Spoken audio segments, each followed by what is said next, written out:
Hey everybody, this is Jeff from GetZone.com. I hope you're doing great. We're here with another episode of Bulletpoints, which is, we talk to people behind the scenes of the hunting and the shooting sports industries.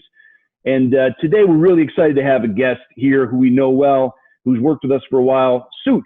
Sootch is, he's a Second Amendment advocate. He's a firearms reviewer and content creator.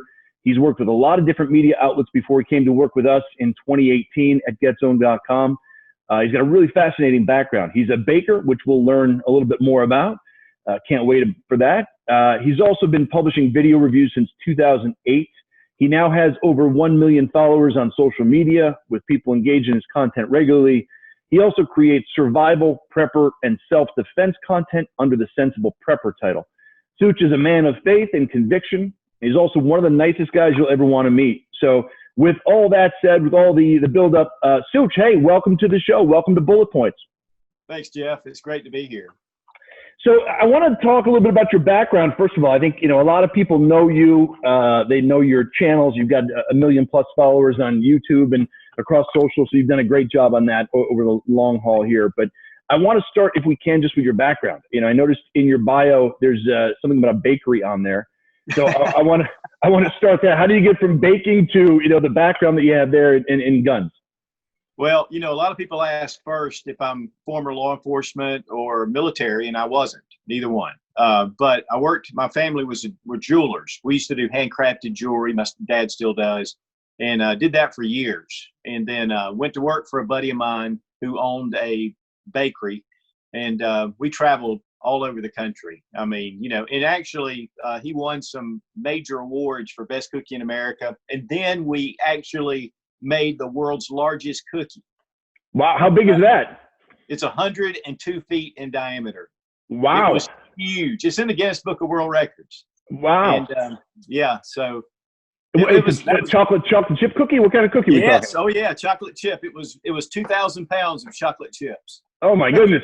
So how do you bake something like that? We had to make an oven using use this big Mylar, use these huge propane heaters. I mean, it was a major undertaking. Wow, that's impressive. Well, so that's a natural to go from chocolate chip cookies to, gun reviews. So I get that. So tell me about that transition. How'd that go? Well, really, being in the jewelry business, self-defense, robberies, things like that, are pretty high on the priority list. And so, we've always had guns, always been around guns. My grandfathers, taught me how to shoot and hunt and everything else. So, it was a natural for me just to really enjoy guns and firearms. And I started doing a lot of self-defense shooting, just really to, make myself better, for self-defense. And just from there, just fell in love with firearms. And it's been that way ever since. One thing about guns typically is you can't make a lot of money, in what you really want to do. So, right. I had a gun shop for a while, but the big thing is, I just started YouTube just for kicks. I mean, I was just playing around, right, and had no idea what was going to happen. But you figured it out pretty quick. I don't know. Just you throw enough mud up against the wall, something sticks. I do. So tell me, do you remember the first gun that you reviewed? Well, I remember the first video I did. It was Global Warming is Not Cool. Creative title. I like it. I was making fun of global warming. And then it just kind of started from there. I've always been pretty conservative, not pretty conservative, been very conservative politically, and I am a Christian, so that kind of plays into it. But I just took the guns that I had, whatever it was. I don't even remember what my first gun review was, honestly. But just started using the guns I had, and then started borrowing from friends, and then it kind of skyrocketed. Yeah, that's great. And you just kept enjoying it, and people kept liking what you were doing. Right. I mean, what was really funny though, Jeff, is that when I started, there were a lot of people asking a lot of questions, and a lot of people out there felt alone. Yeah. Because social media on the whole, the major social media marginalizes gun ownership. For sure. And they marginalize preparedness, which is also my Sensible Prepper channel. But so I realized that people for the first time were feeling like, hey, I'm part of a larger group out there. And as crazy as I act, people would say, you're just a normal guy. And yet you're into guns. And so it really led to that. And then people also on the prepping side going, I don't know what to do. I'm scared. I don't know. And I would just say, calm down, just relax, take a deep breath. And if you're worried about it, then put plan in place. But panic is not what I'm about. So, it's interesting with, the pandemic, certainly over the last 5 months or so, we've certainly seen an uptick in gun sales, and a significant uptick in gun sales. And of those, anywhere, depending on what you read, it's 40% to 70% of those firearms are from first-time gun owners. So right. I'm interested for you, based on where you started and your knowledge on that, what's your take on all the new people coming into the industry? Like, how do we welcome them in, and what would be your advice to them coming into as a new gun owner? Immediately I made some videos about gun safety. And, we do have a Facebook Live we do every Tuesday at 12 o'clock. And I've just been on there saying, guys, take those new gun owners, because they know them. They're starting to meet them. I said, take them to the range, because a lot of people will take a gun, they'll go buy a brand new gun, and they'll put it in their nightstand, and they'll never even shoot it. Right. I said, so if we can get these people out to the range, then they're going to start falling in love with shooting. And then we have an advocate for the Second Amendment.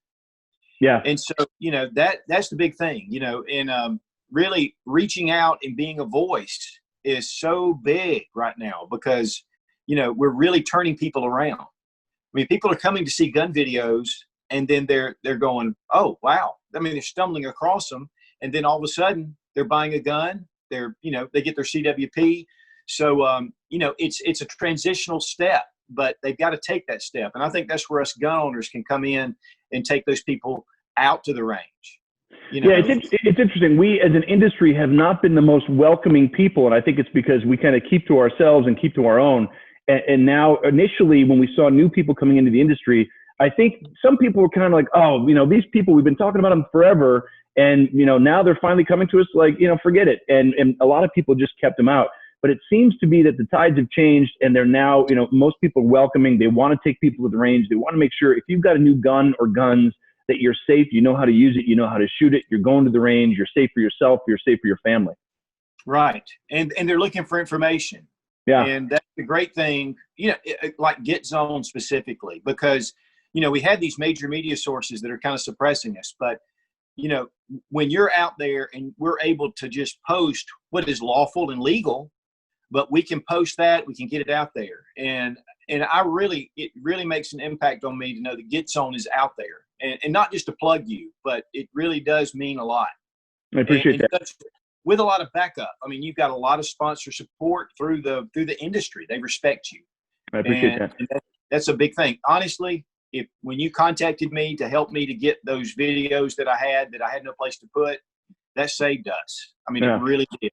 And that's good to hear. We really appreciate it. Yeah, we built, our corporate parent is MediaLodge.com, and that's a company we started about 6.5 years ago.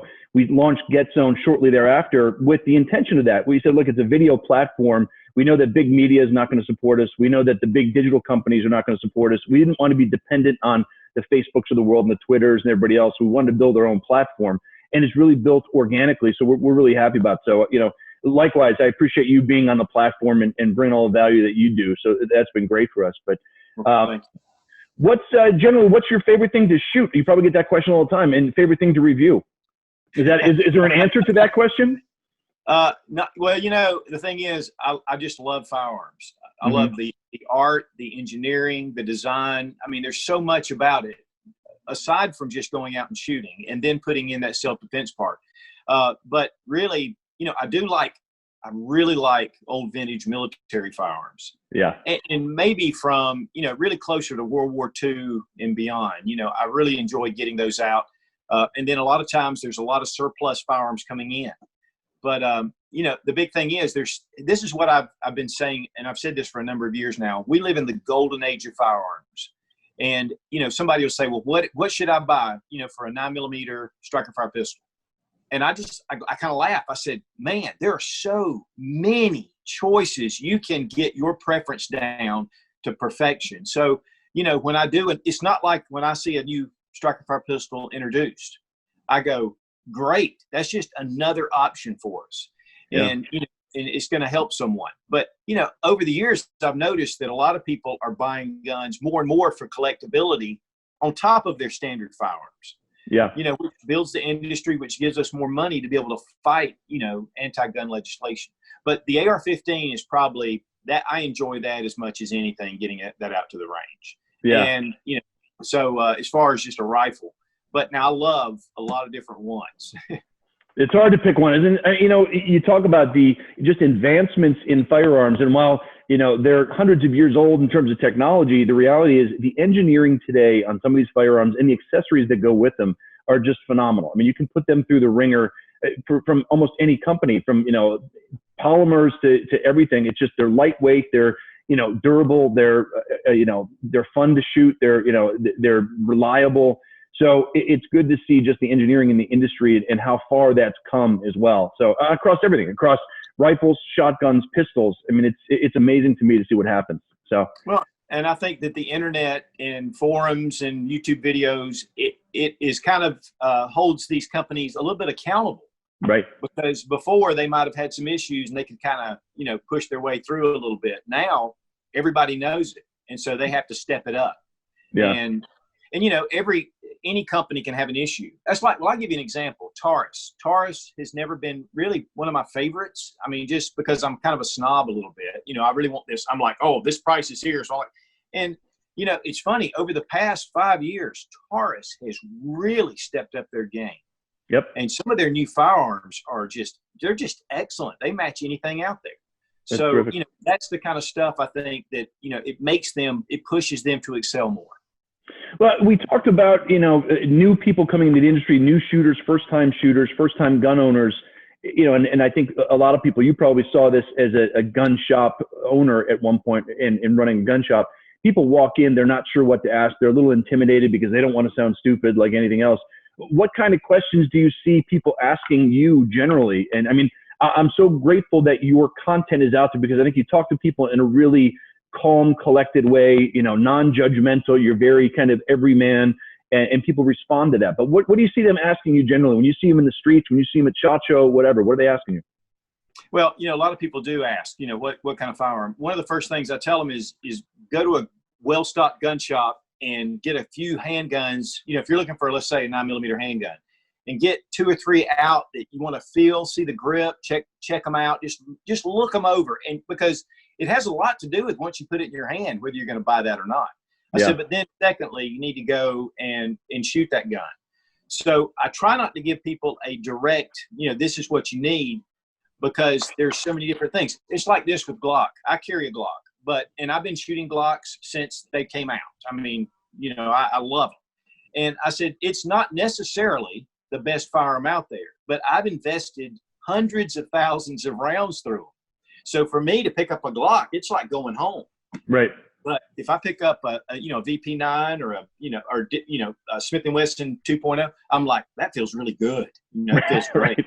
Yeah. So, it's like there's a lot to it, that puts it together. But, the big thing is, and you're right, a lot of times people go into gun shops. And in fact, I saw it the other day. And, these guys are behind the counter and they want to act like they really know what they're doing. Yeah. Some of that is giving confidence, hopefully, to the buyer. But sometimes it comes off a little condescending. And here's the thing: anybody's in there buying for the first time, we need to welcome them in, and because that is what preserves our Second Amendment. For sure. The bottom line. Plus, it helps our industry as a whole. Yeah, and a lot of times you walk into a gun shop and they'll try to push you to something that they have in the shelf and try to steer you away from anything that's not there and not really give you the full answer. And, I think they've come a long way, but I think people are generally, there's this intimidation factor of saying, look, some people are afraid of guns. And I get that, if they've never been around them, they didn't grow up around them, it's our responsibility as, Second Amendment lovers to really bring them into the tent. So, let's talk about South Carolina for a little bit. So that's your home, right? I've spent a lot of time down in Charleston, that family place down there. So love it down there. But you guys are kind of in the thick of it now as it relates to the virus. What's your general take on, and this is a really big question, I guess, but what's your take on the virus and how we as a country reacted to it and, and everything else and how that comes along? That's a really loaded question. Yeah, it is. I know. Well, I'll tell you, at first, my wife's an RN. Mhm. So, it kind of really, we kind of went head over heels at first with, and I am a survival minded. So honestly, except for getting like milk and eggs and a few things like that, we were here for 3 months or however. Yeah. I mean, we were here for like weeks and weeks, didn't leave. Yeah. And then we started really watching things the way they were happening, and started realizing that, there may be some things in here. People are overstepping some of the restrictions, and last night we went out to dinner. It was my son's birthday. Went to this really nice restaurant. There were these two guys sitting out. We weren't wearing masks. We don't, we stay away from people. So Right. we don't need a mask. I mean, that's just our opinion. Yep. If you feel like you need the protection, wear a mask. Mm-hmm. But, it's wear a mask this time and it's not wear a mask and it's wear a mask. And, we're getting all kind of mixed signals. Yeah. So these two guys were sitting out on the patio and the guy started yelling, going, "What are y'all doing without a mask? Don't need a mask." And I looked over and I said, "We're not hurting you. We don't need a mask." And, right. And I walked on in, but then right before, and the guy made some curse word and one of the other guys. And so when we had to wait, and I came back out and I sat down right over there near him. And I said, "Look," I said, "you have your opinion. You're over there. If you want to wear a mask, wear a mask." But, here's the problem, Jeff. And this is the thing I think that, especially with major media, they are being somewhat controlled by interest. And so you really don't know the truth because you've got so many distorted facts. And, just recently Breitbart, had a number of doctors get up, and they were saying hydrochloroquine, and zinc and whatever. And these are medical doctors in DC, and they shut their chat. I mean, they shut those videos out, Instagram. And, and again, having Get Zone out there is just beautiful. I mean, it really is, because it's a source that's not going to take down things like, that have not been proven any otherwise, So, anyway, we're a fan of just kind of putting as much out there as we can and make a decision, because it does change all the time. And I've got 3 kids, and I look at them and say, I try to do the right thing by them and make sure that they want to have their friends and get involved with people and get close to people, and they miss their friends. We were the same way. We shut it down early on for several months. I felt like you a little bit. I'm a prepper at heart, and we got chickens and ducks, and we give our eggs. We didn't have to go off our property for a long time, and we got some food delivered. But it was it's just different, and we were really strict with our kids, and now we see things opening up, and it's just really a personal decision. And I go into every situation thinking it's personal. I can't judge how somebody else is going to do it. Let them be, and I'm going to do my own thing. And it's just an interesting time Right. To see how the government steps in. But yeah, we just want to be a voice for anybody who has something to say, and we can vet it as it comes. So yeah. Right. Well, I think personal hygiene is a big one. Just wash your hands. Just be cognizant that there is something, and it is there. But the big thing is the more tests that they give, the lower the mortality rates got. Right. So yes, we have more cases, but our mortality rate percentage-wise has dropped considerably, and you're not hearing that at all. Right. You're just not hearing it. So. Yeah. Well, let's talk, we could talk about that for hours, and I'm sure every conference call I'm on, we talk about it, and people ask how you're doing, and everybody's got their opinions. Let's talk about prepping for a little bit. So where did your interest in prepping come from, and your sensible prepper side of the business, and how does that shake out? Because I'm fascinated by it. I started out not being a prepper at all, and I kind of got into it, piecemeal. I got a couple of, dried food things. We put a little safety kit aside, and next thing I know, I've got water filters, and I'm looking where I can bury gas, and you never know, like it happens. It happens. I feel you. Yeah, right. So how'd that come about? Well, my grandparents were, they went through the Great Depression.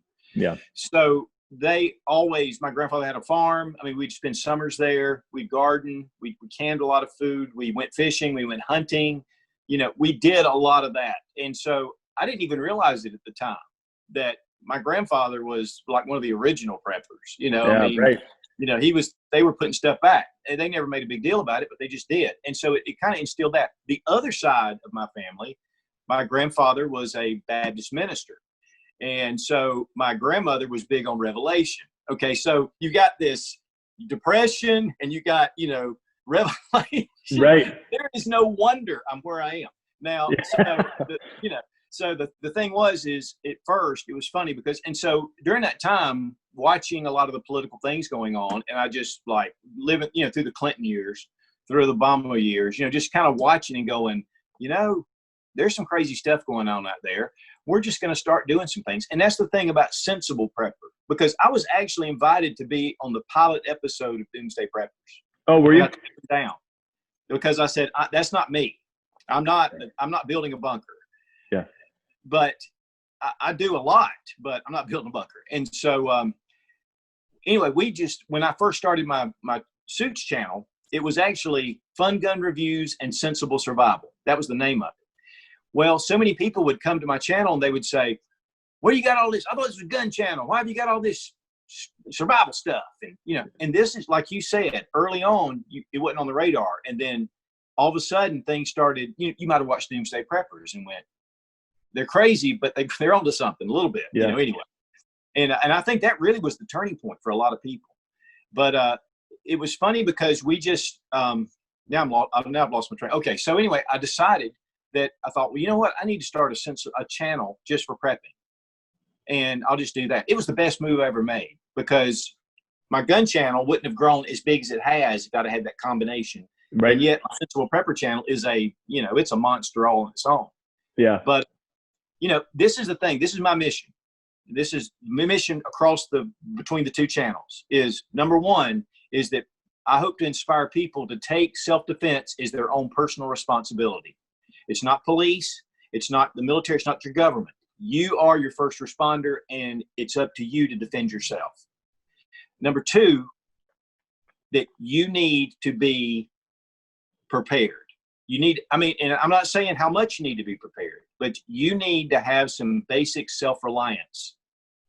And, whether it's growing a garden, and it doesn't have to be crazy, whether it's putting things back, that is the big thing, is that I want to inspire people just to make sense, to at least have a month's worth of food. Yeah. Now, what's really funny is that back in October, November of last year, I was having a lot of issues thinking about, is this Sensible Prepper channel? Should I really be doing this morally? Nothing's happened. We just keep going through things. Everybody's doing their thing. I really had some internal questions. And it was so funny because I was really having some serious doubts. And then I do a little bit of business with China. Well, I had a good friend of mine that was in Wuhan. He was from Wuhan. He was stuck there for months. This is way before it really hit the shores of the U.S. Yeah. I knew it was coming. Yeah. And so we went ahead and kind of got some supplies together and made sure, that we were up to par when things really started. And thank God we did, because we were in really great shape. But, the thing is we don't know. Then we didn't know about these riots that are going on right now. Yeah. And then we didn't know, and what else can happen in 2020?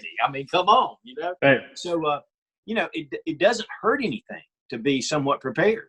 Well, I think what I've learned about this whole thing is that, I think for a long time, people of a certain age, really, my kids, me, us, we have not really faced the kind of challenges historically that other generations have seen. So, we've always said, oh, everything's going to be fine. Everything's going to be fine. The government's there. Everything's safe. Everything's, you realize how fast things can change, and it is important. And when they go south, they go south quickly. And that was scary. I felt it early on as well with the virus. I was like, this doesn't feel right. It feels like something different this time. And you didn't know what to expect. And thank God it didn't turn out to be as bad as it could have. Although it's certainly spreading, it could have been a lot worse. And then, you kind of get to the prepper side of the world. I see it's really a spectrum. You get people who are just kind of putting a couple things aside to, as you said, all the way building a bunker and going all in on everything. So, it's an interesting time, but, I'm glad that you're out there doing the stuff that you do. I appreciate you as a contributor to us at GetZone.com. You've been a great partner for us. You've always chipped in and gone in head first. I appreciate the way you talk to people, as I said, and the information you have. So I just wanted to reach out for a few minutes and let people get to know you.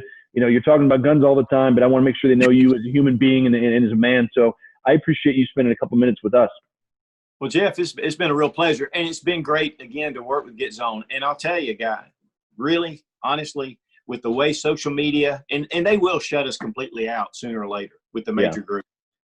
I'm just thankful that you guys have a platform for people to be able to go to now and possibly in the future, big time. Yeah, we hope so. I mean, that was the idea. So we'll just keep plugging along together. Let's keep it up. Let's keep informing people and making sure they've got the information they need. So keep up the good work. We'll obviously be in touch, but thanks again for everything. Jeff, thanks so much. All right, we'll talk to you soon. Okay, buddy. Take care. Take care.